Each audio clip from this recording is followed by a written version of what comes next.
हैं। इन्हें बेचकर तुम अपनी गरीबी खत्म कर सकते हो, लेकिन केवल वही इन्हें ले सकता है जिसका दिल साफ हो और जिसमें कोई लालच ना हो। जो इन्हें लालच से छुएगा वो इन्हें खो देगा और उसे कभी सुख नहीं मिलेगा, बल्कि उसे भयानक परिणाम भुगतने पड़ेंगे। रामू ने एक फूल उठाया और उसे शांति और खुशी महसूस हुई। फूल उसके हाथ में चमकने लगा और उसकी चमक रामू के चेहरे पर एक अजीब सी रोशनी ला रही थी, जैसे वह स्वयं प्रकाशित हो गया हो। शेखर ने भी एक फूल लिया, लेकिन उसका फूल उसके हाथ में आते ही मुरझा गया और फिर धूल में बदल गया। शेखर के चेहरे पर निराशा और क्रोध साफ दिख रहा था और उसकी आंखों में भयानक दर्द था। ये क्या हुआ? मेरा फूल क्यों मुरझा गया? कलावती माँ, तूने मुझसे झूठ कहा है। तू हमें बेवकूफ बना रही है। लालच और धोखा तुम्हें कभी सुख नहीं देगा शेखर। ये फूल केवल उन्हीं के लिए हैं जो निस्वार्थ हैं और जिनकी आत्मा शुद्ध है। तुम्हारी आत्मा में लालच भरा है, इसलिए ये फूल तुम्हें स्वीकार नहीं करते, बल्कि तुम्हें अस्वीकार करते हैं। कलावती माँ, तुम्हें ये सब कैसे पता? और तुमने बलिदान क्यों नहीं दिया? तुम कौन हो? क्या तुम इस पेड़ की रखवाली करती हो? रामू, मैंने तुम्हें रास्ता दिखाया। मेरा बलिदान मेरी सच्चाई थी। मेरा विश्वास था कि तुम इसे ढूंढ सकते हो, और तुम में वो सच्चाई थी।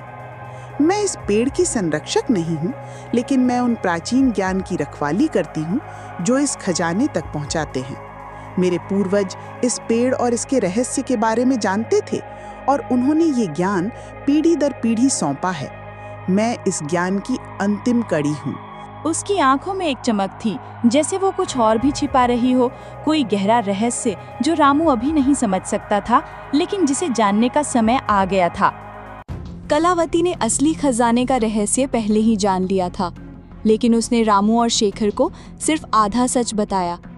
क्या वो अपनी पहचान छिपा रही थी? क्या वो इस ज्ञान का उपयोग किसी और उद्देश्य के लिए कर रही थी?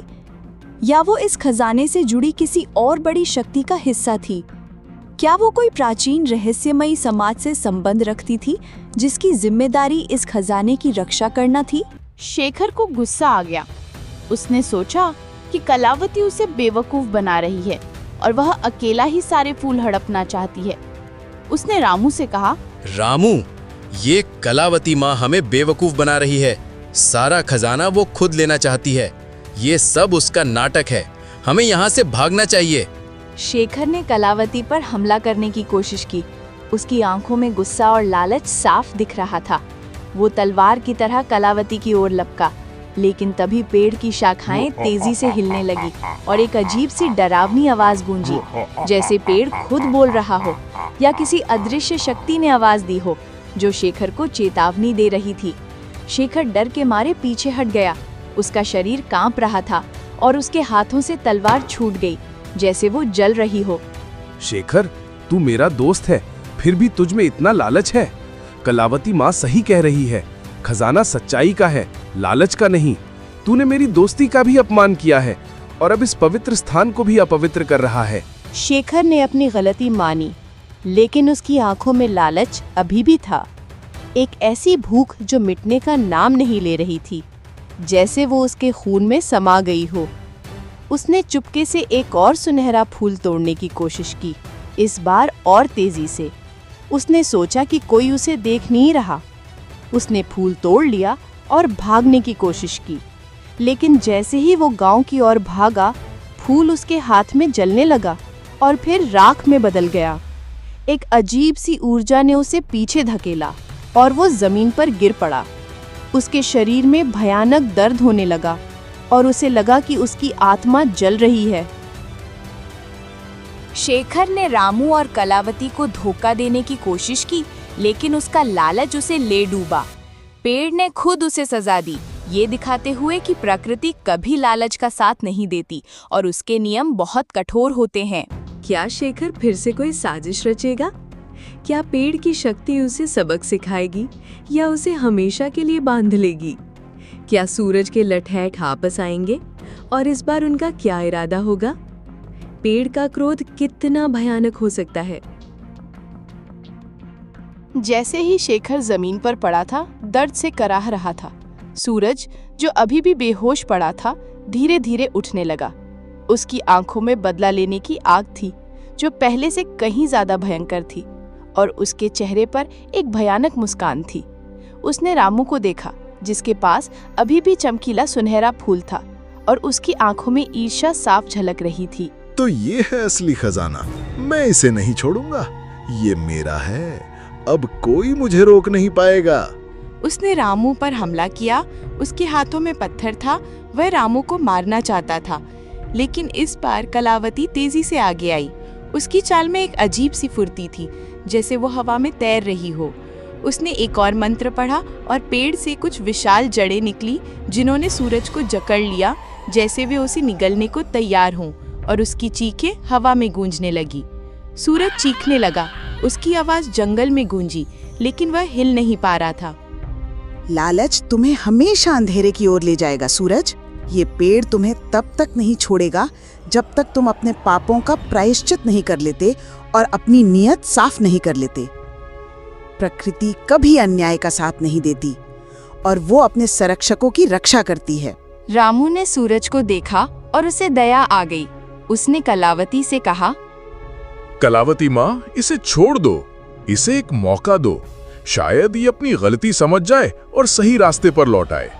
कलावती ने अपनी आंखें बंद की और जड़ें धीरे धीरे ढीली पड़ गईं।